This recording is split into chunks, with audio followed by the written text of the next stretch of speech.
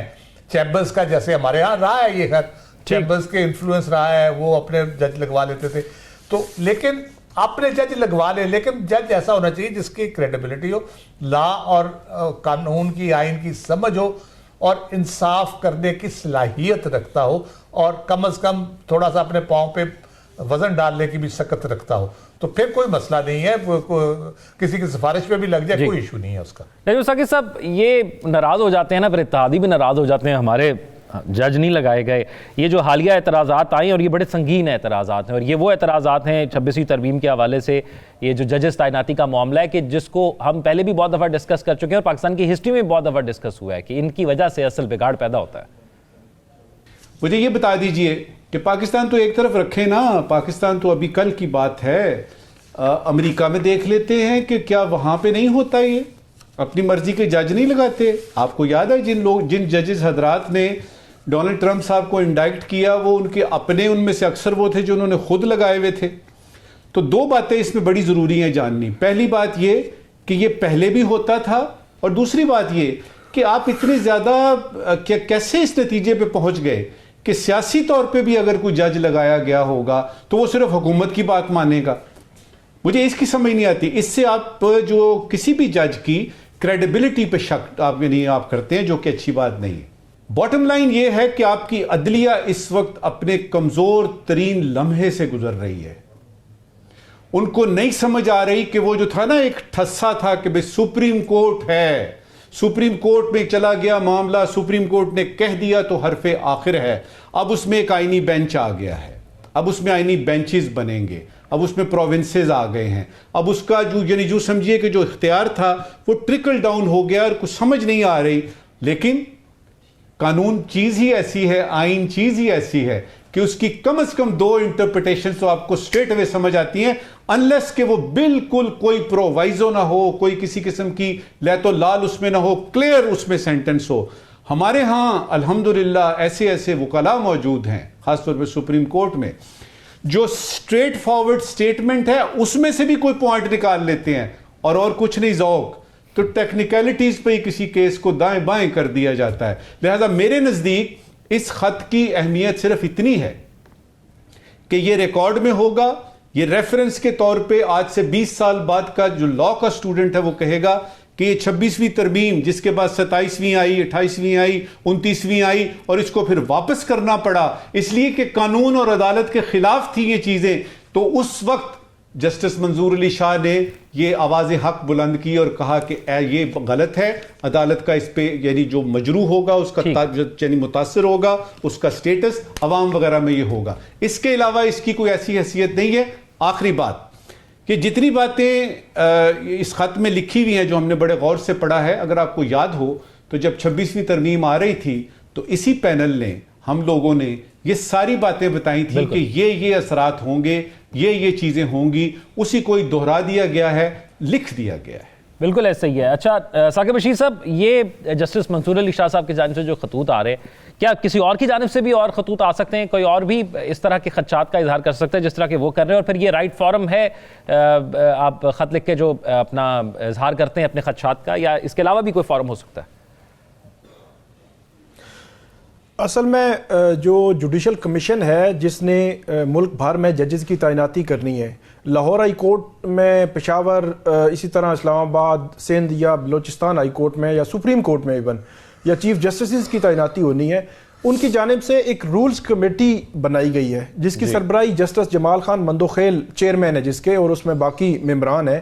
تو جسٹس منصور علی شاہ صاحب نے ان کو خط لکھا ہے. کمیٹی نے 5 دسمبر کو یہ ججز کی تعیناتی کے حوالے سے اجلاس بلایا تھا جس میں بڑی تقریباً 3-4 گھنٹے کی ڈسکشن ہوئی. اس ڈسکشن کے بعد یہ طے ہوا کہ ہاں واقعی جو آئین کا آرٹیکل ہے اس کے تحت جو ججز کی تعیناتی ہونی ہے اس سے پہلے رولز بننے ہیں. رولز میں مطلب یہ ہوتا ہے کہ کرائٹیریا کیا ہوگا.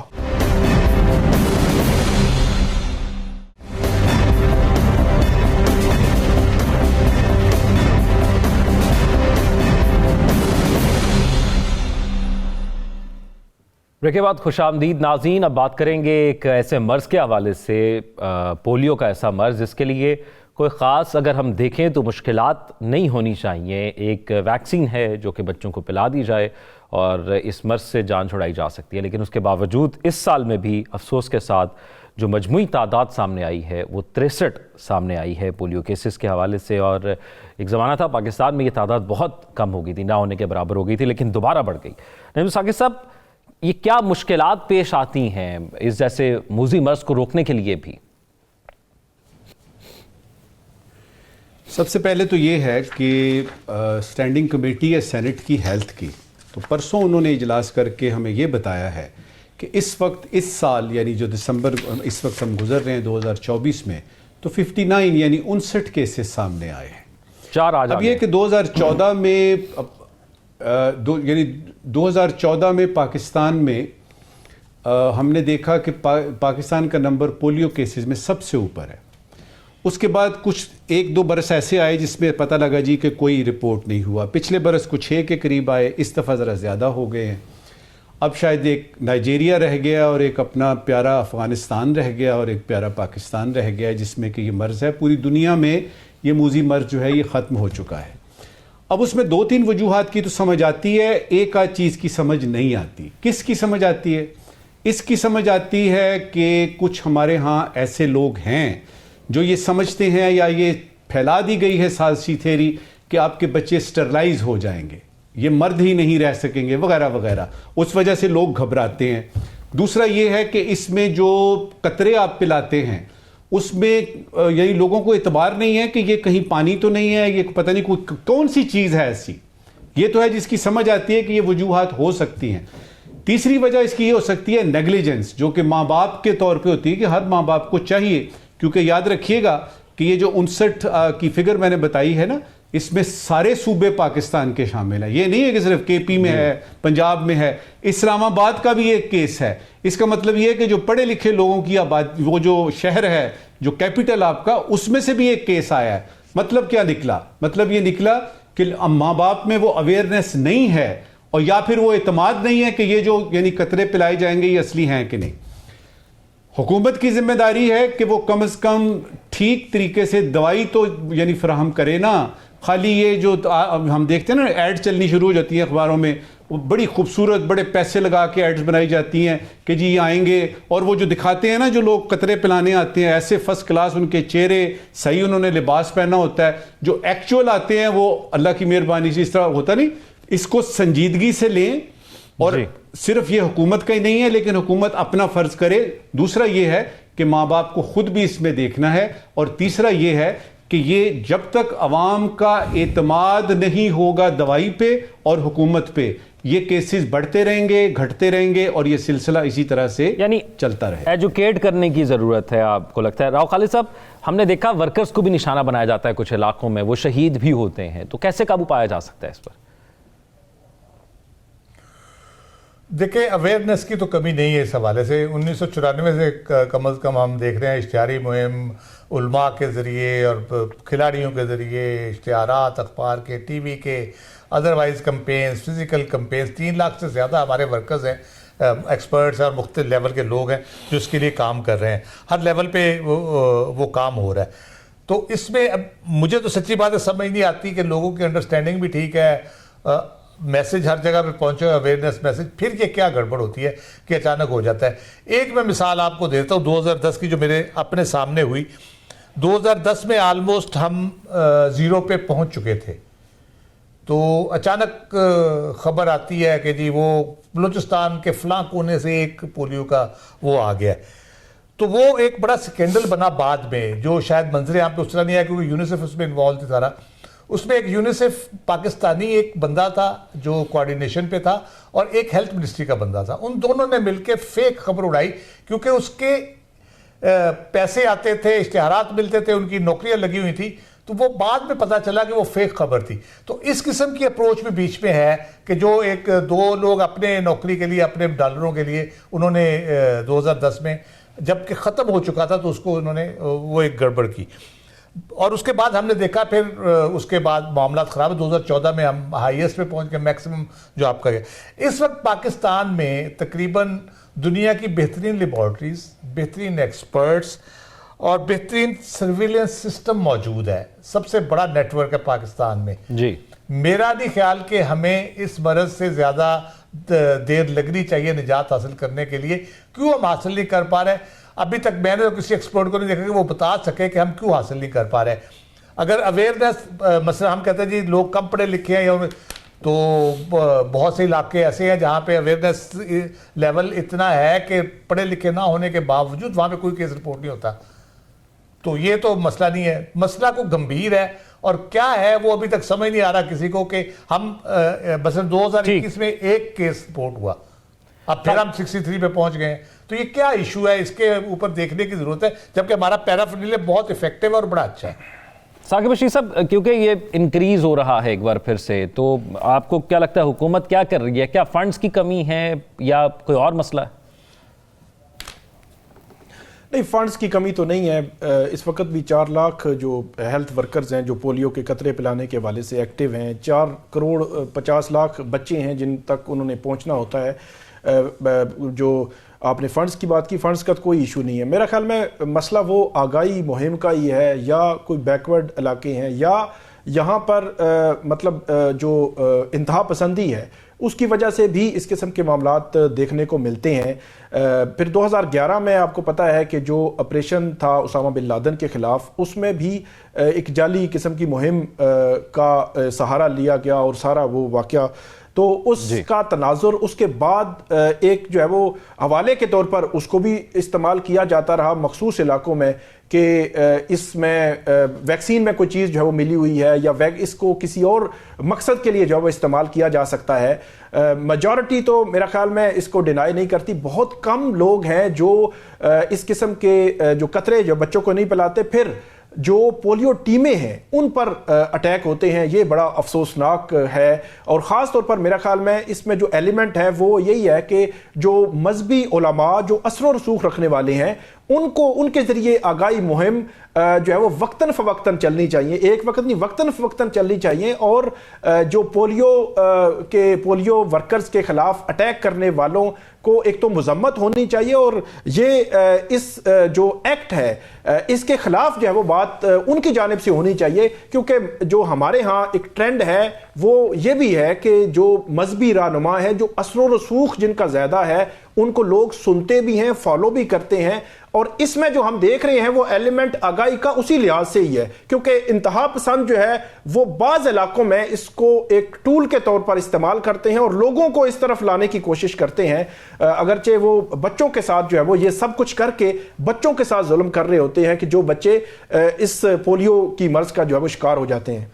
ٹھیک ہے نجم ثاقب صاحب، آج کے سوالات. شکریہ ذوق. ایک ضروری سوال ہے اور ایک غیر ضروری سوال ہے. پہلے ضروری سوال. پاکستان نے ملائیشیا میں حالیہ سیلاب کے لیے 40 ٹن امدادی سامان کوالالمپور بھیجا ہے. ضروری سوال یہ ہے کہ پاکستان میں جب خود سیلاب آتے ہیں تو ہمیں اپنے لوگوں کی مدد کرنے کا خیال کیوں نہیں آتا؟ آج کا غیر ضروری سوال. ایک وفاقی وزیر صاحب نے فرمایا ہے کہ پاکستان میں مہنگائی کی شرح 4% پر آ گئی ہے. غیر ضروری سوال یہ ہے کہ مہنگائی کی شرح ماپنے کے لیے جو کیلکولیٹر استعمال کیا گیا ہے وہ تائیوان سے آیا تھا یا لوکل مارکیٹ سے خریدا گیا ہے؟ ٹھیک ہے، ہمارے ناظرین اپنے فیڈ بیک میڈیا پر آگاہ کریں گے. اپنا خیال رکھیے گا. اللہ حافظ.